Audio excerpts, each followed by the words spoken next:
নমস্কার, সাবনাভিক নিউজ নেটওয়ার্কে আপনাদের স্বাগত।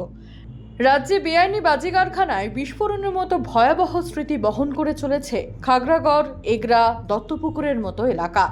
আজ থেকে প্রায় 1 বছর আগে মে মাসে খাদিকুলে ভয়াবহ বিস্ফোরণের ঘটনা ভুলে যায়নি কেউ। বাজি কারখানায় বিস্ফোরণে কমপক্ষে 9 জনের মৃত্যুর খবর মিলেছিল। রবিবার আবারও ফিরল সেই ভয়াবহ স্মৃতি। আবারও শিরোনামে সেই পূর্ব মেদিনীপুর জেলা কোলাঘাট থানার অন্তর্গত পয়াঘ গ্রামে বেআইনি বাজি কারখানায় বিধ্বংসী আগুন। আনুমানিক রাত 10:30 নাগাদ তীব্র বিস্ফোরণের শব্দে কেঁপে ওঠে এলাকা। স্থানীয়রা বাইরে বেরিয়ে এসে দেখেন দাউ দাউ করে জ্বলছে আগুন।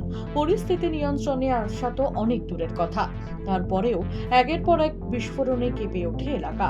স্থানীয় বাসিন্দারা আগুন নেভানোর কাজে হাত দিলেও ওই বাড়িতে বারুদ মজুদ থাকায় তা ক্রমশ ভয়াবহ আকার ধারণ করতে থাকে।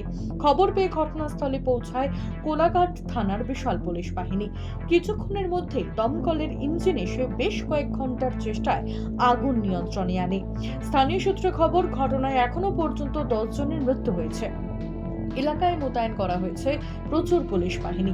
উল্লেখ্য, দুর্ঘটনায় রাতে ছোট ছোট বাজি ব্যবসায়ীকে এক ছাতার তলায় আনতে বাজি হাব তৈরি করার উদ্যোগ নিয়েছে রাজ্য সরকার। তবে বাস্তবে দেখা গেল বছর পেরিয়ে গেলেও গ্রামের বাড়ির মধ্যে লুকিয়ে অবৈধভাবে চলছে বাজি তৈরির কারখানা। এ ধরনের বিস্ফোরণের ঘটনা ঘটে যাওয়ার পর কিছুদিনের জন্য পুলিশের ধরপাকড় এলাকায় শুরু হয়। তারপর আবার যে কেসই। প্রশাসনের ঢিলেমির জন্যই কি এই লাগাম পড়ছে না এ ধরনের কারবারে? উঠছে প্রশ্ন।